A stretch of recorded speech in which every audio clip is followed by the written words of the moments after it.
Assalamualaikum. Hari ini kita akan belajar tentang mendeskripsikan butir-butir penting buku non-fiksi.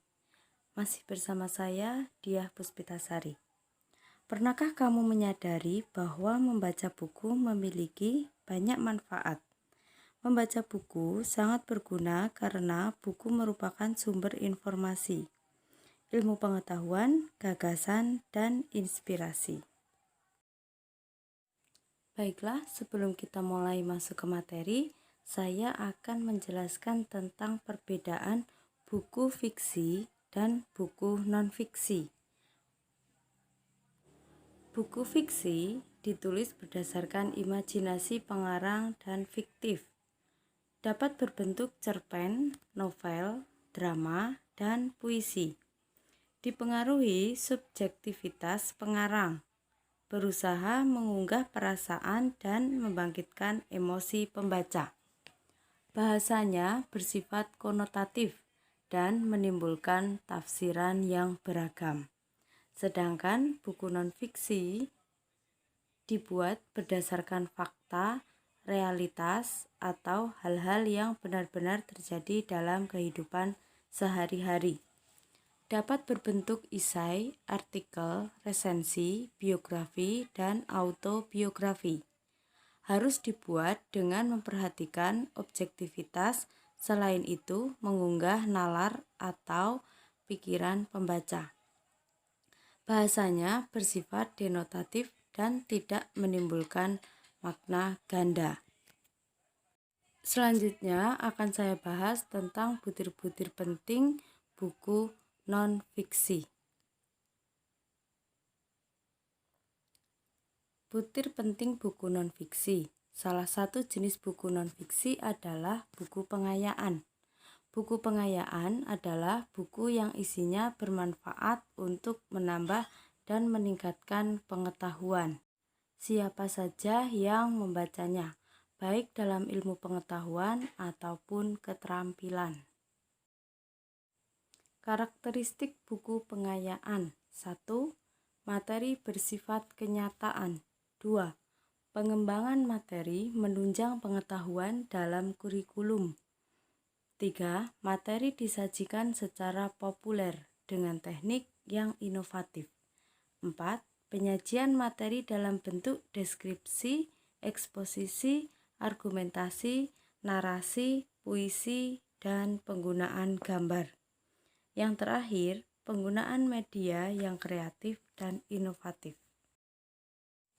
Nah, setelah tadi kita pelajari pengertian butir penting buku non-fiksi dan karakteristiknya, sekarang kita akan pelajari tentang butir-butir penting buku non-fiksi.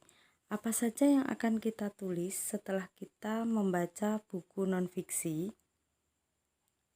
Ada beberapa hal yang harus ditulis ketika kita sudah membaca atau sudah selesai membaca buku non-fiksi. Sudah saya katakan tadi bahwa buku non-fiksi adalah salah satunya buku pengayaan. Yang akan kita bahas di sini adalah tentang buku pengayaan. Yang pertama, identitas buku. Identitas buku perlu dicatat agar kita sebagai pembaca mengetahui referensi buku itu. Untuk mencatat identitas buku, klasifikasi buku itu perlu dipaparkan sedetail mungkin. Hal ini dimaksudkan agar buku yang sudah dibaca dapat diidentifikasi oleh pembaca yang lain. Berikut adalah contoh penulisan identitas buku setelah kita selesai membaca buku. Contoh penulisan identitas buku. Berikut adalah contoh penulisan identitas buku. Yang pertama, judul. Ini semua judul, ISBN, penulis, penerbit, terbit, isi, itu semua berada di halaman paling depan setelah cover. Itu sudah disebutkan judul, ISBN, penulis, penerbit, tahun terbit dan bulannya, kemudian isi buku yang sudah kita baca. Manfaat materi atau isi buku. Setelah membaca buku non-fiksi, kita perlu mencatat manfaatnya. Sebagai contoh, buku berjudul 4 Hari Mahir Menulis Artikel, cerpen, novel, skripsi, membuat penasaran pembaca, sekaligus memotivasi seseorang pembaca dapat mahir menulis dalam buku tersebut. Ditambah lagi, di dalamnya dilengkapi dengan panduan cepat dan tepat bagi para penulis pemula. Hal ini membuat pembaca semakin ingin tahu mengenai materi yang ada di dalamnya. Yang ketiga, ada format buku. Format buku sangat menentukan berapa besar pembaca tertarik pada isinya. Seperti sampul buku yang dikemas dengan menarik. Tampilan buku dan gambar dapat mendukung juga, menjadi daya tarik khusus bagi pembaca.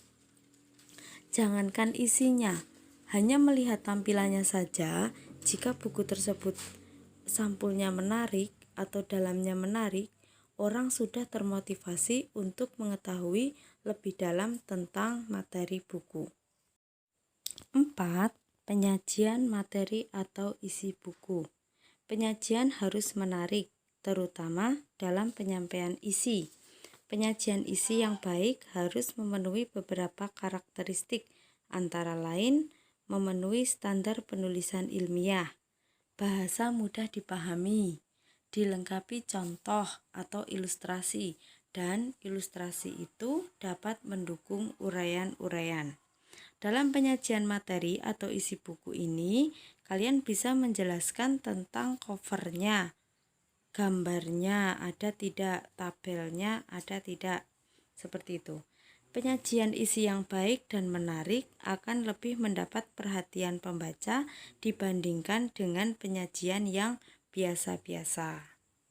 Oleh sebab itu, jika buku tersebut terdapat gambar atau tabel atau cover yang menarik, sudah pasti penyajian materinya sangat menarik.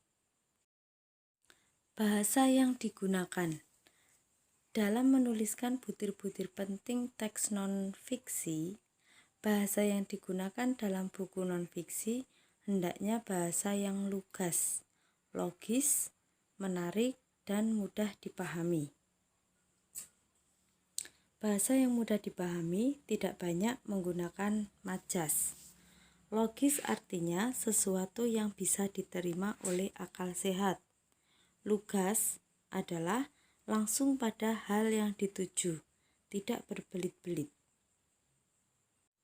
Keenam, kelebihan buku. Setelah kalian membaca buku teks non-fiksi atau buku pengayaan, kalian harus menuliskan kelebihan buku. Sebuah buku non-fiksi dianggap bermutu atau memiliki kelebihan apabila memenuhi kebutuhan informasi atau ilmu pengetahuan pembaca. Isinya dapat dipertanggungjawabkan, menyajikan sebuah perspektif yang baru dan segar terhadap suatu topik, dan memberikan inspirasi.